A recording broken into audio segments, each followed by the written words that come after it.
रामायण हिंदू धर्म के पवित्र ग्रंथों में से एक है। इस ग्रंथ में भगवान श्री राम के पूरे जीवन के बारे में बताया गया है।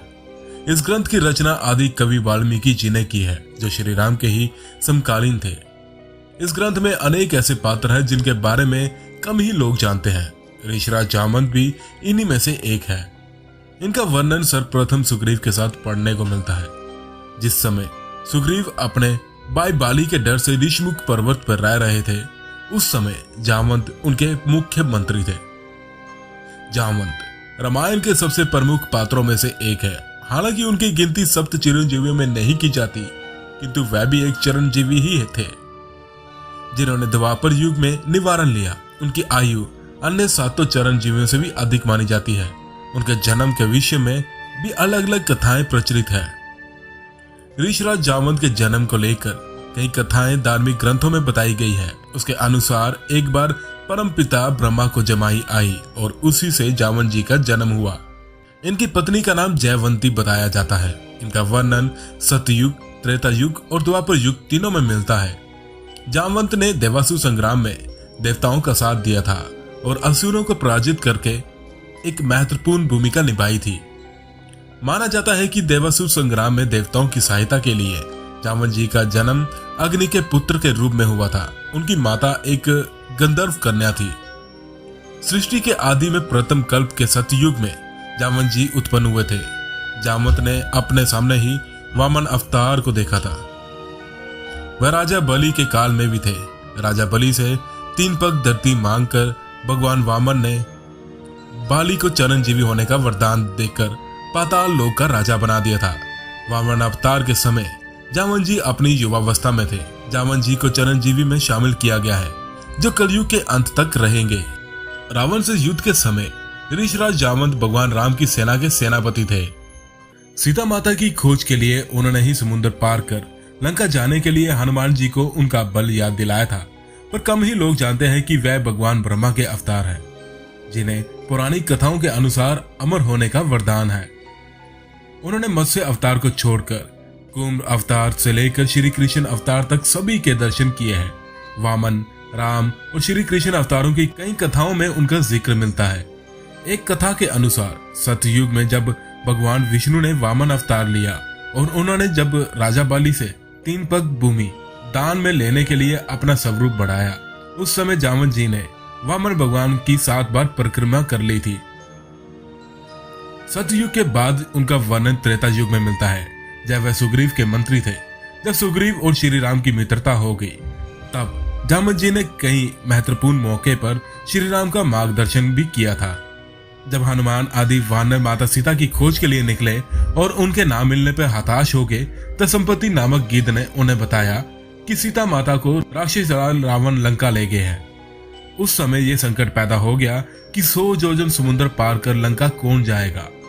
उस समय ऋषिराज जामवंत बूढ़े हो चुके थे, इसलिए उन्होंने इस काम में असमर्थता व्यक्त की। जामवंत जी ने ही हनुमान जी को उनकी शक्ति के बारे में बताया और इसके बाद ही वह लंका जाकर माता सीता का पता लगाकर आए। श्री राम रावण के युद्ध में जामवंत जी राम सेना के सेनापति थे। युद्ध की समाप्ति के बाद जब भगवान राम विदा होकर अयोध्या लौटने लगे, तो जामवंत जी ने उन्हें कहा कि प्रभु, इतना बड़ा युद्ध हुआ मगर मुझे पसीने की एक बूंद तक नहीं गिरी। तो उस समय प्रभु श्री राम मुस्कुरा दिए और चुप हो रह गए। श्री राम समझ गए कि जामवंत जी के भीतर अहंकार प्रवेश कर गया है। जामवंत जी ने कहा, प्रभु, युद्ध में सबको लड़ने का अवसर मिला, परंतु मुझे अपनी वीरता दिखाने का कोई अवसर नहीं मिला। मैं युद्ध में भाग भी नहीं ले सका और युद्ध करने की मेरी इच्छा मेरे मन में ही रह गई। उस समय भगवान ने जामवंत जी से कहा, तुम्हारी ये इच्छा अवश्य पूरी होगी जब मैं अगला अवतार धारण करूंगा। तब तक तुम इसी स्थान पर रहकर तपस्या करो। स्यमंतक मणि को इंद्रदेव धारण करते हैं। कहते हैं कि प्राचीन काल में कोहिनूर को ही स्यमंतक मणि कहा जाता है। कई स्रोतों के अनुसार कोहिनूर हीरा लगभग 5000 वर्ष पहले मिला था और ये प्राचीन संस्कृति इतिहास में लिखे अनुसार स्यमंतक मणि नाम से प्रसिद्ध रहा था। दुनिया के सभी हीरों का राजा है कोहिनूर हीरा। ये बहुत काल तक भारत के क्षत्रिय शासकों के पास रहा, फिर ये मुगलों के हाथ लगा। इसके बाद अंग्रेजों ने इसे हासिल किया और अब ये हीरा ब्रिटेन के म्यूजियम में रखा है। हालांकि इसमें कितनी सच्चाई है कि कोहिनूर हीरा ही स्यामंतक मणि है। ये शोध का विषय हो सकता है। ये एक चमत्कारी मणि है। भगवान श्री कृष्ण को इस मणि के लिए युद्ध करना पड़ा था। उन्होंने मणि के लिए नहीं बल्कि खुद पर लगे मणि चोरी के आरोप को असिद्ध करने के लिए जामवंत जी से युद्ध करना पड़ा। दरअसल ये मणि भगवान श्री कृष्ण की पत्नी सत्यभामा के पिता सत्यजीत के पास थी और उन्हें ये मणि भगवान सूर्यदेव ने दी थी। सत्यजीत ने ये मणि अपने देवघर में रखी थी। वहां से वह मणि पहनकर उनका भाई प्रसेनजीत अखेड़ के लिए चला गया।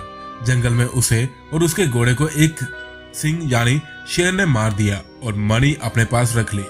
सिंह के पास मणि देखकर जामवंत जी ने सिंह को ही मार दिया और मणि उनसे ले ली और उस मणि को लेकर वह अपनी गुफा में चले गए, जहां उन्होंने इसको खिलौने के रूप में अपने पुत्र को दे दी थी। इधर सत्यजीत ने श्री कृष्ण पर आरोप लगा दिया कि वह मणि उन्होंने चुराई है।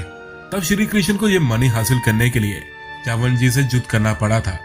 बाद में जब जामवंत जी युद्ध में हारने लगे तब उन्होंने अपने प्रभु श्री राम को पुकारा और उनकी पुकार सुनकर श्री कृष्ण को अपने राम स्वरूप में आना पड़ा। तब जामवंत जी ने समर्पण कर अपनी भूल स्वीकारी और उन्होंने वह मणि भी दे दी और श्री कृष्ण से निवेदन किया कि आप मेरी पुत्री जामवंती से विवाह करें। जामवंती और श्री कृष्ण के संयोग से महाप्रतापी पुत्र का जन्म हुआ, जिसका नाम शंभ रखा गया। इस शंभ के कारण ही श्री कृष्ण कुल का नाश हो गया था। गुजरात के पोरबंदर से 17 किलोमीटर दूर राजकोट पोरबंदर मार्ग पर एक गुफा पाई गई है, जिसे जामवंत की गुफा कहा जाता है। माना जाता है कि यह वही स्थान है जहां भगवान श्री कृष्ण और जामवंत जी के बीच युद्ध हुआ था। माना जाता है कि इस गुफा में 2 सुरंग है। पहली सुरंग जानागढ़ को जाती है और दूसरी द्वारका के लिए। जम्मू और कश्मीर के जम्मू नगर के पूर्व छोर पर एक गुफा मंदिर बना हुआ है, जिसे जामवंत की तपोस्थली भी माना जाता है।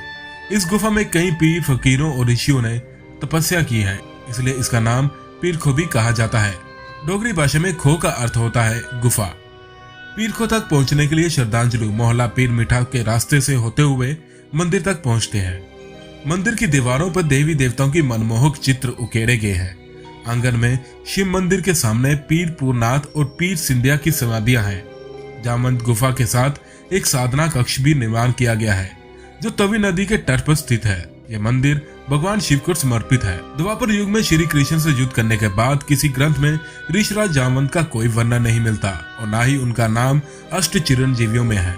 इस बात से पता चलता है कि श्री कृष्ण से अपनी बेटी जामवंती का विवाह करने के बाद ऋषिराज जामवंत अपने धाम लौट गए, यानी कि वह पृथ्वी पर निवास नहीं करते। हालांकि इस बात को लेकर अभी भी अलग अलग मत है, लेकिन आप क्या सोचते हैं हमें कमेंट बॉक्स में जरूर लिखें।